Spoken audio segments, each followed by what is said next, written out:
Uno de los peores momentos del rodaje fue lo del Palacio de Java. ¿Por qué? Porque era un set bastante pequeño y había 200 personas en él y el 25% de ellas aparecía en pantalla. Era una barbaridad, muchos de ellos disfrazados, se abrasaban de calor, sobre todo Anthony Daniels como C-3PO y Peter Mayhew como Chewbacca, muchísimo ruido también.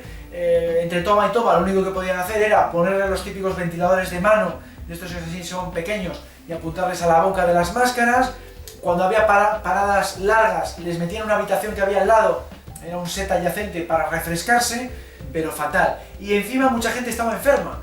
George Lucas tenía gripe, había gente que le dolía la espalda por manejar a los títeres, Carrie Fisher, por ejemplo, cogió bronquitis, se dice porque estuvo mucho tiempo con la máscara de Bose puesta, etcétera, etcétera. Fue un rodaje, dice, mucha gente lo calificó de infierno, la parte esta de rodaje en el Palacio de Java. Carrie Fisher además se quejó porque le pusieron una persona del equipo de utilería para que entre toma y toma le preguntara continuamente ¿qué tal tus pechos? ¿Y esto por qué era? Porque llevaba un bikini metálico que no le sujeta igual que un bikini de tela. Entonces tenía mucho miedo de que durante el rodaje se le viera algo de más en pantalla, ¿no? Claro, esta preguntita en un equipo rodeado entero de hombres, pues era súper vergonzosa, ¿no? Le dio mucha rabia que le estuvieran preguntando esto entre toma y toma, pero dice que al final tuvo que dejar la dignidad a un lado, ser profesional y permitirlo por el bien del rodaje, ¿no? Vamos con la quinta pregunta del concurso. ¿Quién solía soltar spoilers en las entrevistas?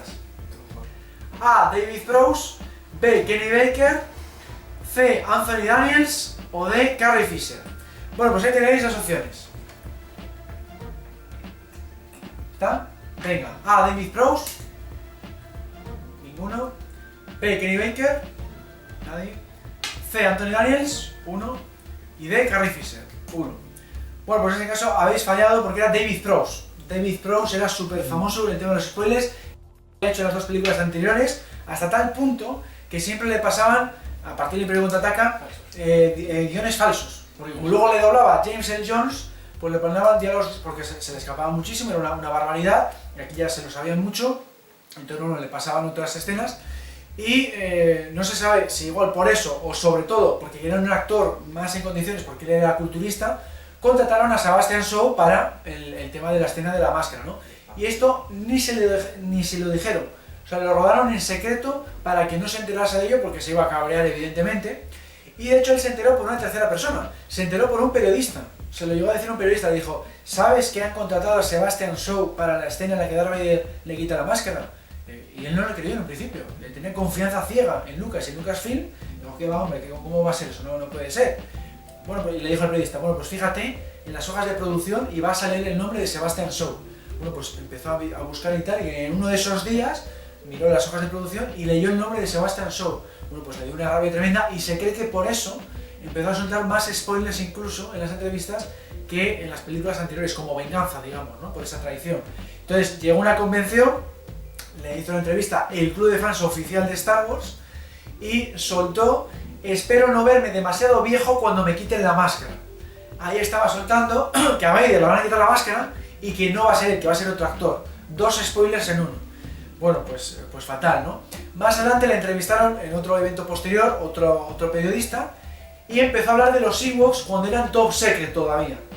Bueno, pues ahí ya Lucasfilm dijo que había roto el contrato de confidencialidad que tiene siempre los actores y que cortaban relaciones con él y que no iba a ser invitado a ningún evento, y por eso nunca lo hemos visto después en las Celebration que empezaron a hacer en los años posteriores, ¿no? A partir del 99. Esa es un poco la problemática que tiene con Lucasfilm. Posteriormente, luego más adelante, un periodista dijo que David Prowse le había dicho que Darth Vader moría, otro spoiler. Y ahí David Prowse dijo que él no había dicho nada, que el periodista le había puesto esas palabras en su boca, pero que ya nadie le creyó porque había soltado esas otras 2 perlas. Esa es un poco la relación de David Prowse con Lucasfilm. Vamos a ver el rodaje de Jabba the Hutt. Si la preproducción ya había sido complicada, pues el rodaje también. Hubo un día, por ejemplo, que hubo que parar porque tuvieron una tormenta de arena. Afortunadamente no destrozó el decorado. Luego hubo muchos accidentes con los especialistas porque se pusieron a competir entre ellos. Había un equipo de especialistas americano y un equipo británico. Entonces se hicieron una pequeña competición y los americanos dijeron, bueno, nosotros vamos a saltar a la colchoneta que hay en el foso del Sarlacc desde los 6 metros. Y van los muy chulos de los británicos Y no, nosotros vamos a saltar de los 9 metros, aunque no hacía falta, pero era por chulería, por competir. Y a raíz de saltar desde tan alto, empezaron a romperse brazos, romperse piernas y demás. Muchos accidentes por culpa de esa tontería, ¿no? El accidente más grave no fue ese, de todas formas. El accidente fue que explotó una máquina generadora de humo que había en la barcaza de Java, se soltó una manguera y quemó a un técnico varias partes del cuerpo, en quemaduras además de primer y segundo grado, en brazos, en piernas y demás. Pegó tal grito que la gente se quedó paralizada y tuvieron de hecho que llamar a un helicóptero de emergencia para llevarla al hospital más cercano. Ese fue el peor accidente de esta película, de todo el rodaje. Y luego hubo pequeños accidentes más. Por ejemplo, a Billy Dee Williams, alias Lando, le cayó un petardo de estos pirotécnicos cerca de un pie y le provocó una pequeña quemadura. Cuando estaba haciendo esta escena en la que está cerca del Foster Sarlacc y le tiene que rescatar Han Solo. Aquí la anécdota fue que le ocurrió en pleno rodaje. Harrison Ford se pensó que el grito era parte de la interpretación y siguió actuando. Y le tuvo que decir Billy, no, para, que es que me he quemado de verdad. Le pilló en pleno rodaje. Y otro que lo pasó muy mal en este rodaje de la barcaza fue Phil Tippett, que habíamos visto antes que era técnico de ILM, que estaba moviendo los tentáculos metido bajo tierra, porque eso está metido bajo tierra donde está la colchoneta, y dicen que eso fue un horror, porque claro, imaginaos en el desierto, metido en ese habitáculo de madera, pues igual hacía 50 grados y encima caía arena cuando caen los especialistas en la colchoneta. Dice que era un aire irrespirable, lo pasó tan mal que se puso a llorar incluso. Sexta pregunta del concurso, ¿quién interpretó a Wicket? A. Malcolm Dixon. B. Warwick Davis. C. Mike Edmonds. O D. Jack Purvis. Bueno, pues ahí tenéis las opciones. Bueno, lo tenemos ya, ¿no? Venga, A. Malcolm Dixon, ningún voto. B. Warwick Davis, 2 votos. Bueno, pues habéis acertado. Era Warwick Davis. Efectivamente, luego fue Willow a raíz de esta película. Y bueno, pues aquí hay que comentar cómo fue la historia. Pues tuvo muchísima suerte. Esta persona, como habéis visto en esa imagen, era un niño en aquel entonces. Resultó que su abuela escuchó el casting de Star Wars en la radio. En un principio no se lo quiso decir a la madre porque no quería que su nieto fuera actor tan joven. Unos días después se arrepintió, se lo dijo a la madre encantadísima porque su hijo le estaba gustando mucho de interpretar en el colegio escolar. Fueron rápidamente al casting y ya había terminado el casting. Pero unos días después se reabrió el casting porque Lucas cambió de opinión y quería meter también niños enanos, actores enanos. Bueno, le llamaron y le metieron en la película, ya ahí tuvo suerte, ¿no? Pero es que luego cuando llegó el momento de rodar la escena en la que Wicket conoce a Leia, resultó que el encargado de Wicket, que era Kenny Baker, el que interpreta a Rayos de 2, estaba malísimo. El día anterior le había sentado fatal un perro salchicha, un perrito caliente, vamos, un perrito caliente con chili, le había sentado fatal. Hay otras fuentes dicen que no fue eso, que fue que estaba borracho perdido del día anterior, depende de la fuente que consultemos. El caso es que no podía rodar con Carrie Fisher y había que encontrar sustituto. Y el que hemos dicho antes, el asistente director David Toblin, se había fijado que este niño, precisamente por ser niño, tenía una facilidad para moverse con el traje y una facilidad para interpretarlo increíble. Se lo dijo a Lucas, Lucas también le había echado el ojo y le dijeron pues que haga de Wicket. Se puso a hacer la escena y lo bordó, lo hizo de maravilla y por eso se hizo con el papel. O sea que tuvo 2 golpes de suerte. Primero el tema del casting y segundo que se puso malo Kenny Baker. Kenny Baker al final hizo de Paplum, que es ese Ewok que roba una motojet. Hizo un papel más secundario y no le importó en absoluto, pero dice, rodar con el traje es un horror, hice muchísimo menos trabajo y me encantó. Mucho mejor porque dice que se abrazaban con el traje, los actores todos se quejaron de ello, hasta tal punto que les tuvieron que hacer agujeros en los guantes para que goteara el sudor. Era una cosa espantosa. Los trajes no se podían lavar para no estropearles, por lo tanto tenían que soportar el olor de su sudor todos los días, era espantoso. Cada vez que decían corten, se quitaban las máscaras, les decían cabezas fuera, les gritaban para poder quitarse las máscaras y respirar un poco, un infierno. No veían casi nada porque se empañaban los ojos de las máscaras, les hicieron agujeritos en los ojos para poder ver un poco y aún así trataban de memorizar los pasos para no tropezarse con nada. Memorizado todos los pasos. Si se caían no podían levantarse, tenía que venir alguien a levantarles. Si se caían por una pequeña pendiente rodaban sin parar, no podían parar de rodar por el traje, tenía que venir alguien también a ayudarles a caerse. Un infierno rodar con esto, y sobre todo en los Extra Studios, en el decorado de la villa, eso está rodado bajo techo, estaba a 6 metros de altura y con los ojos no veían, o sea que tenían que también medir los pasos porque si se caían había una caída de 6 metros desde las barandillas de la Villa Ewood. Un infierno rodar con esto. El único que lo pasó bien fue precisamente Warwick Davis, porque era un niño, era fan ya de la saga, declarado, coleccionaba muñecos y demás, incluso Mark Hamill le regalaba más muñecos y él encantadísimo, se llevó muy bien con él, también se llevó muy bien con Carrie Fisher, que le llevaba galletas con leche de toma y lo pasó muy bien con ella, pero el resto de actores, los adultos, un infierno lo de rodar como Ewok. De todas formas, aún así es curioso que los más graciosos de todo el set fueron los actores enanos que interpretaban a los Ewoks y estaban continuamente haciendo bromas, y la más graciosa probablemente de todas fue una en la que pasaron una nota, dejaron una nota al manager de ellos, al que se encargaban de ellos, que decía: estamos hartos, nos vamos, y habían desaparecido el set de rodaje allí en el bosque de secuoyos de California. Claro, este se llevó las manos a la cabeza, tenía 24 años, era un chico joven. Jolín, va a acabar mi carrera cinematográfica aquí, tengo que ir al aeropuerto a por ellos. Fue a por su coche, tenía la rueda deshinchada, voy a por el autobús de la producción que me llevó al aeropuerto, estaba ya medio llorando, y en ese momento empezó a sonar el walkie-talkie que tenía en el cinturón y eran los actores. Ah, bueno, entonces están aquí en el set. Voy rápidamente a por ellos, parece que no se han marchado, y resulta que todos los actores Ewoks se habían puesto una camiseta que ponía "La venganza de los Ewoks". Bueno, pues se tomaron el pelo de esta forma, una broma bastante fuerte. Al final dice que se partió la risa, que lo pasó bien, pero hubo un momento, ya digo, que casi lloró de la broma pesada que fue. Vamos ahora con la postproducción, que ya sabéis lo que viene después. Cuando ya tienes el metraje hay que modificarle.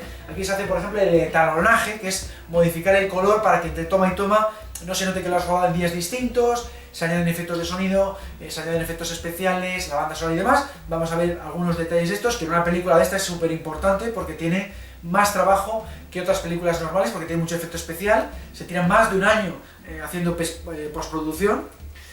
Y aquí hay que destacar pues, el tema de efectos especiales, sobre todo, ¿no? Vemos que tiene 635 planos de efectos especiales, cuando la primera película de Star Wars había tenido en torno a 400. Aquí Lucas quería siempre exigirle al máximo en el M, les ponía más retos que nunca. Aquí no es solo meter, por ejemplo, la espada de luz, es que a veces le interesaba meter más soldados imperiales en una escena en la que igual había 3, pues metía en el lado derecho del fotograma, metía otros 3, por composición óptica. Aunque no había ordenadores, ampliaban el número de gente metiendo por impresora óptica, que es mezclar varios metrajes juntos. Es increíble todo lo que les exigía Lucas a ILM. Y aquí hay que comentar que nos podemos pensar, bueno, pues será la película más fácil porque ya es la tercera, más o menos la gente de ILM es la misma. Pues no, lo tuvo más difícil porque solo tuvieron 13 meses para hacerlo, en vez de los 19 que habían tenido el Imperio Contraataca. Y diréis, ¿por qué tuvieron 6 meses menos? Pues primero, porque Lucas, ya hemos dicho antes, estuvo todos los días en el set de rodaje, no podía estar con ellos echándoles una mano, supervisándoles y demás. Y en segundo lugar, porque aquí ILM ya estaba a fuego con otras producciones que no eran de Lucas. Por ejemplo, En busca de la cara perdida, que era de Paramount Pictures, El extraterrestre, que era de Universal, si no recuerdo mal, tenía otros proyectos. Entonces, les redujo mucho a 6 meses menos hacer encima más cantidad. Y otro problema es que mucha gente de ILM se estaba marchando ya de ILM porque estaban hartos de trabajar tanto, de meter tantas horas extras desde el Imperio Contraataca. Uno de ellos fue, por ejemplo, Richard Edlund. Richard Edlund era un camarógrafo de efectos especiales buenísimo.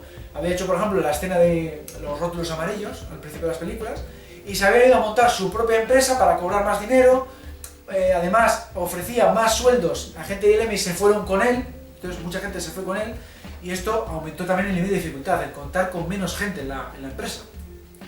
Séptima pregunta del concurso: ¿cuál es el planeta nativo de los Rancors?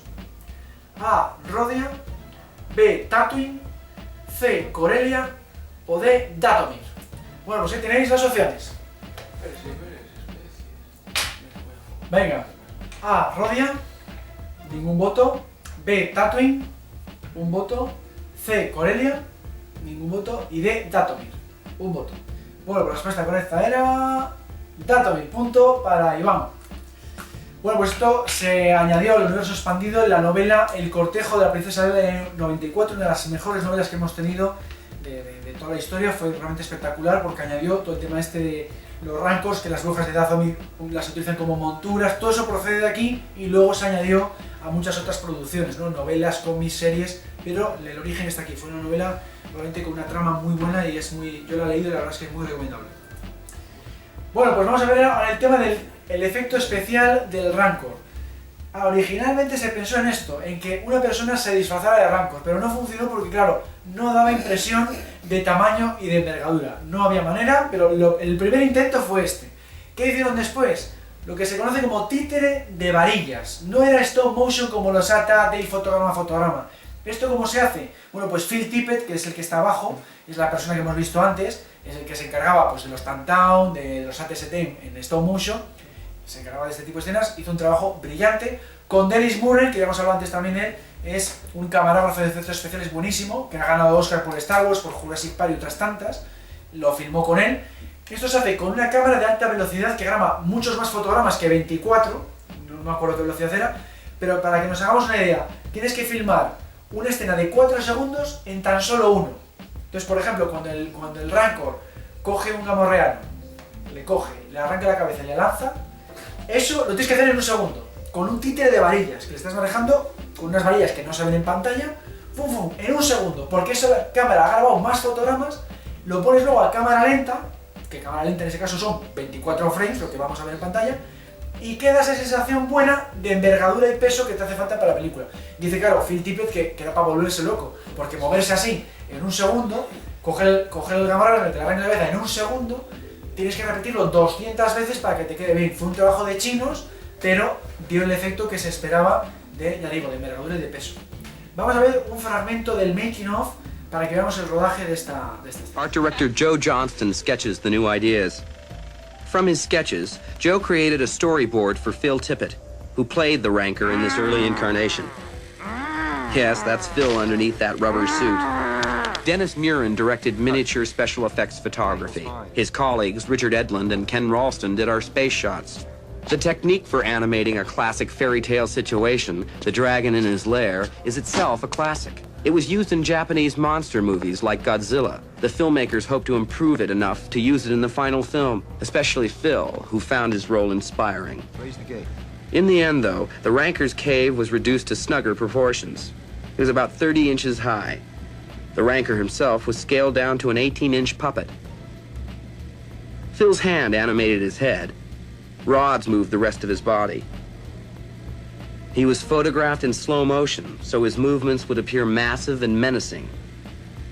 The Rancor is a sleight-of-hand trick, created by expert magicians for a medium that is literally quicker. Pues ahí veis que entre dos personas, uno manejaba la cabeza, el otro el resto del cuerpo. Dificilísimo, es una cosa mucho más difícil de lo que nos podemos pensar, ¿no? Otra escena fabulosa de efectos especiales en la película de la que hay que comentar es en la persecución de Motoyes, por supuesto.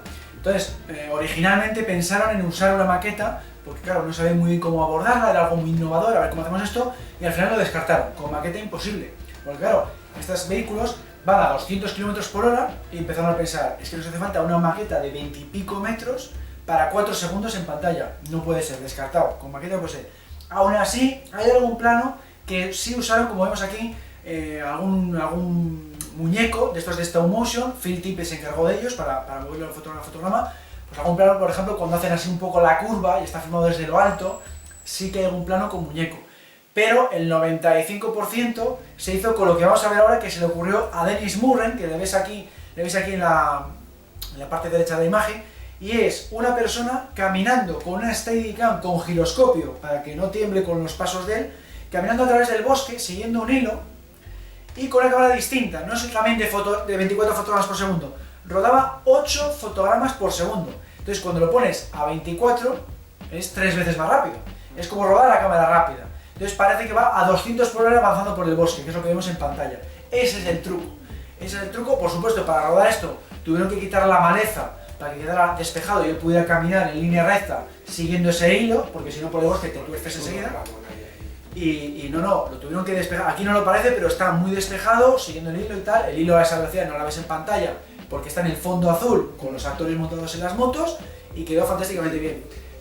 Ahí se llega a ver en el cuello de Dennis Murray, lo podéis llegar a apreciar en el hilo, y es una Steadicam que ya existía en aquel entonces, de esas que pesan poco, para que le lleve una persona sobre los hombros, con un giroscopio para evitar el temblor. Una idea fantástica de Dennis Murray, pero les costó mucho el dar con esta idea. Y luego cuando los fondos se ven de lateral, cuando filmas por ejemplo a Leia de lado, se ven el bosque pasando. Eso se filmó desde un coche para ver los retrasos, es más fácil de conseguir. Y el toque final lo puso George Lucas en postproducción también, que es que suenen ramas cuando estén volando, porque al principio solo pusieron el sonido de la moto. Y dijo Lucas, no, aquí falta algo, aquí me falta el sonido de las ramas. Y dijo Ben Berg, que el sonido, jolín, pues genial, es verdad, le pones el sonido de las ramas, como que están chocándose un poquitín con las ramas, y de una sensación de realismo mayor. Por supuesto, para llegar a esto hubo mucha planificación en preproducción, más de 200 storyboards para conseguir esto, para darle vueltas, para ver cómo quedaba y tal, no sé cuántas ilustraciones conceptuales como esta de Ral McQuarrie, y luego un animatic de 100 planos. Ya en el Imperio Contraataca se había hecho animatics.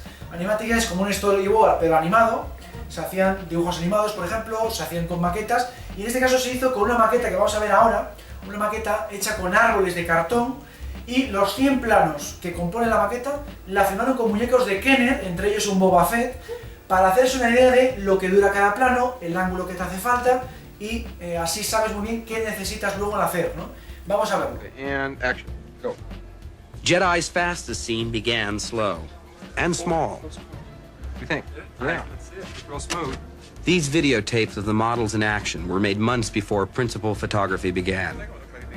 They guided creation of the final sequence at every stage of its development. These shots, called animatics, were cut together into a full but small-scale version of the sequence as it would appear in the final film. The editors even added temporary sound effects. Es lo mismo que se ve en la pantalla, clavado. Está muy bien. Claro, cuando se choca contra el árbol, la misma escena. Esto actualmente, evidentemente, se hace con CGI, por ordenador, con animáticas hechas en 3D muy simples, sin texturas ni nada, y desde episodio 1 se lleva usando con ordenador. Y les viene muy bien porque, claro, al ser en movimiento, sabes cuánto dura el corte, el ángulo de la cámara, todo. Y cuando te pones a rodar ya sabes un poquitín por dónde van los tiros, ¿no? Octava pregunta del concurso. ¿Cómo se llamaba el superdestructor de Darth Vader? A. El Vengador. B. El Aniquilador. C. El Ejecutor. O D. El Puño del Emperador. Bueno, pues ahí tenéis las opciones. Bueno, pues como ya lo tenéis, vamos a votar. A. Vengador. Un voto. B. Aniquilador. Ningún voto. C. Ejecutor.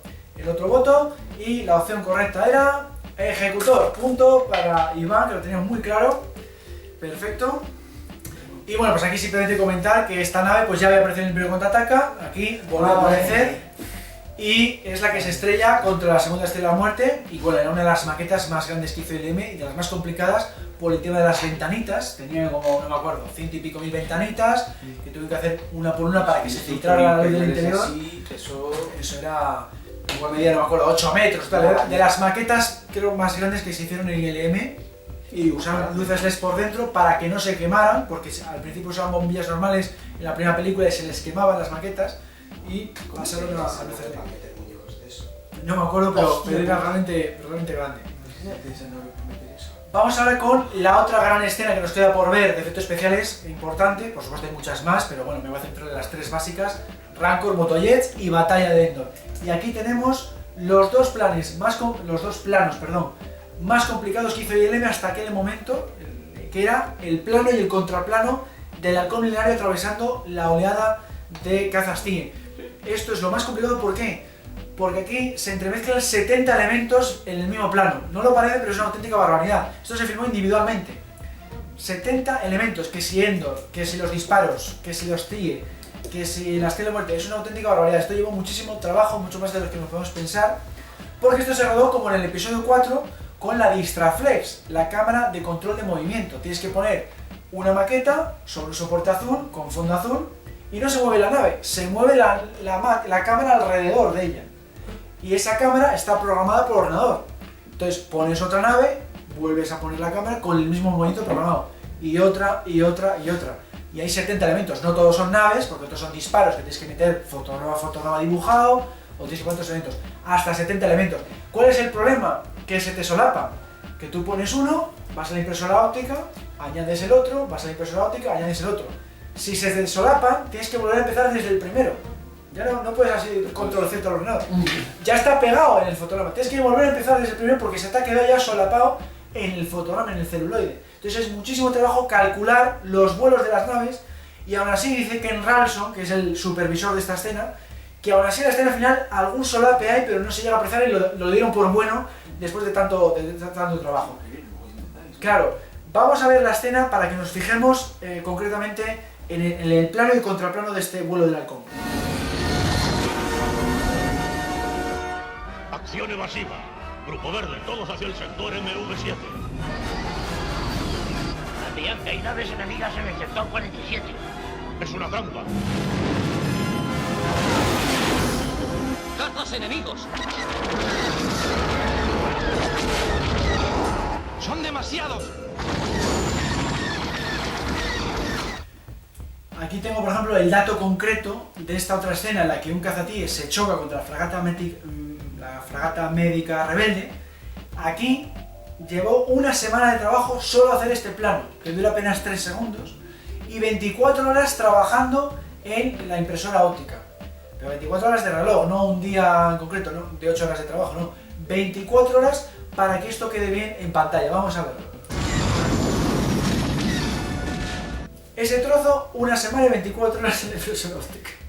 Para que veáis lo que se trata de hacer estas películas, porque claro, aquí hay menos elementos, pero hay también que combinarles. La fragata detrás, las estrellas, el halcón, un par de cazas, un par de disparos, son muchos elementos y que te cuadre bien en pantalla. A pesar de todo el trabajo que hay, se meten muchas horas extras, en LM siempre hay tiempo también para alguna que otra broma. Ya sabéis que en el Imperio Contraataca metieron una patata entre los asteroides. Bueno, pues aquí metieron una zapatilla deportiva en la flota rebelde y también bolitas de chicle para representar la flota rebelde. Esto lo hizo Ken Ransom, ya digo, como broma interna, es algo que no se llega a apreciar en pantalla. Dicen algunas fuentes que es esta nave en concreto, pero nunca ha sido confirmado por el propio Ken Ransom. Y encima, como guasa, se lo regalaron al productor Howard Kazanjian en un pedestal como si fuera una nave de la flota rebelde, con sus cordones de Star Wars incluso, firmado por todo el equipo, por lo bien que había trabajado como productor. Pero esta se dice que está ahí metida en la batalla, pero nadie nunca lo ha llegado a ver a ciencia cierta cuál es, porque es dificilísimo. Y lo más aproximado pues podría ser ese fotograma, ¿no? Pero no está confirmado oficialmente.